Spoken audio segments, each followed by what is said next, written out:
So basketball was created in 1891 by James Naismith in Illinois. And 100 years later, the New Orleans Jazz, who are now the Utah Jazz, were created in 1974.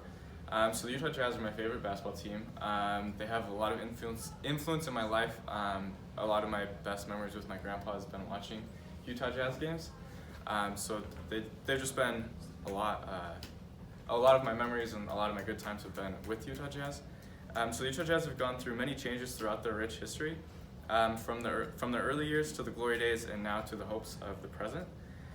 So first we have the early years. So the early years of the Utah Jazz, according to Dave Blackwell, Hall of Fame Utah Jazz analyst, the Utah Jazz were the 18th team added to the National Basketball Association after a group of California investors came together to buy a new expansion team for $6.15 million.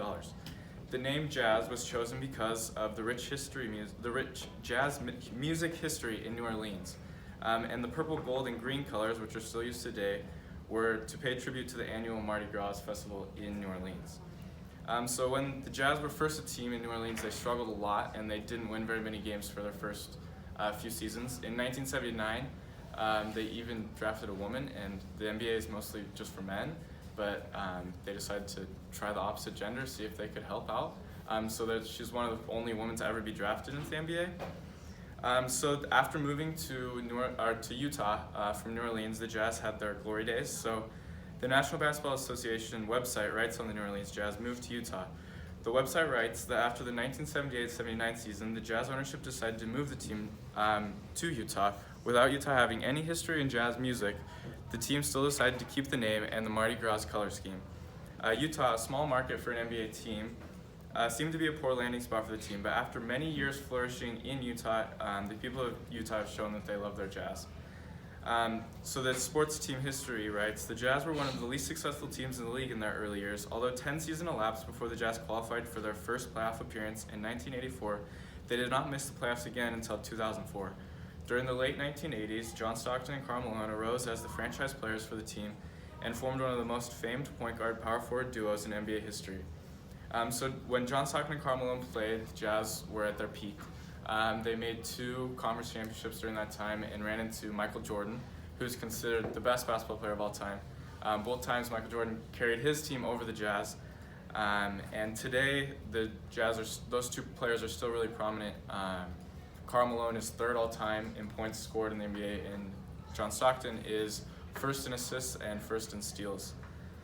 So the Jazz have seen some up and downs since that time, but currently the Jazz look like they have a bright future. The last 3 years they've made the playoffs. In 2016 and 2017 they won in the first round against the Clippers, another NBA team, and they lost in the second round to the Warriors. 2017 and 2018 the same thing happened, they lost in the second round, and just last year they lost in the first round to the Rockets. But now they have Donovan Mitchell and Rudy Gobert. Donovan Mitchell is a 3rd-year player, and he is poised to make an All-Star appearance this year. Rudy Gobert is a 2-time Defensive Player of the Year, and so those 2 lead the Jazz. So this year so far they've been off to a pretty hot start. They're 3rd in the West Conference, and they're 1st in their division. So the Jazz have gone through many changes throughout their 46-year history. Throughout the 46 years, the Jazz have saw struggles in their early years, success in the glory days, and hope to have success in the future. The Jazz have gone through many changes in their history, but the best is yet to come. Thanks for listening. Good.